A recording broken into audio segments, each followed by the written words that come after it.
ကျွန်တော်တို့ NUG ကိုလောနေတာမဟုတ်ဘူးအခုတောင်းရင်မြစ်ဘေးမှာကြားဖြန့်တယ်မြစ်ကမ်းဘေးမှာထိုင်းဘက်ကအတက်မခံဘူးနော်ထိုင်းနိုင်ငံကအယောက်20ကျော်ထိုင်းရလာခေါ်ပါတယ် KNU ကထုတ်ပြန်နေတာအင်္ဂလိပ်လိုလည်းထုတ်ပြန်တယ်မြန်မာလိုတော့မဟုတ်ဘူးဘယ်တိုင်းပြည်ကလာဘယ်နိုင်ငံကလာပြန်ခေါ်တယ်ဘယ်နိုင်ငံကအဖက်လုပ်တယ်အဲ့ဒါဘာကြောင့်လဲသိရအစိုးရဆိုတဲ့ပုံရိပ်ခင်ဗျားတို့ဒီနေ့ချိန်ထိဒါအောင်နားမလည်သေးဘူး NUG ရှိမှမဟုတ်ဘူး KNU အစိုးရကတော်လိုင်းတိုင်းပြည်တော့ကိုစားပြုမပြု NUG နဲ့ထောက်ခံမှုပိုရှိမယ်ပြည်သူထောက်ခံမှုပိုရှိမယ်ဆို NUG ဖယ်ထားလိုက် KNU အစိုးရကိုစားပြုဒါမှမဟုတ်ရခိုင်မှာအစိုးရရှိတယ်ရခိုင်အစိုးရ UNA အစိုးရကိုစားပြုမပြု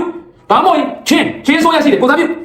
NUG နဲ့လူထုထောက်ခံမှုပိုရှိတယ်ဆိုရင်ကျွန်တော်တို့ပြောနေတာဒီတော်လိုင်းရဲ့အရှင်းမျက်နှာစာမှာအစိုးရဆိုတဲ့ပုံရိပ်တစ်ခုရှိဖို့လိုတယ်အဲ့ဒီအစိုးရကိုလူများလူမလေးခွင့်မခံလုပ်တယ်ဆိုတာကိုတိုင်းကတော့တန်ဖိုးထားကြလားဆိုတာပေါ့မှုတည်တယ်အခုပြောနေတဲ့ကောင်တွေကရှင်းပြောရရင်ဝေဖန်တာမဟုတ်ဘူးတိုက်ခိုက်တာတော်လိုင်းရေးမှာအစိုးရဆိုတဲ့ပုံရိပ်တရက်ရှိဖို့အတွက်ကိုကျွန်တော်ပြောတယ် NUG မှာ NUG သိမိတယ်မဟုတ်ဘူး NUG ဆိုတာတော်လိုင်းကာလာမရှိရမယ်ဆိုရအဲ့တော့ဒီအစိုးရရှိဖို့အတွက်ကိုတိုင်းကတန်ဖိုးထားဖို့လိုအပ်တယ်ကိုတိုင်းကလေးစားဖို့လိုအပ်တယ်ကိုတိုင်းကငါနဲ့ကောက်တော့ပြီးသူများကိုဥကုန်းချခိုင်းမယ်ဆိုရင်တော့မင်းတို့သူများပြောမှာစောက်ယူနေလို့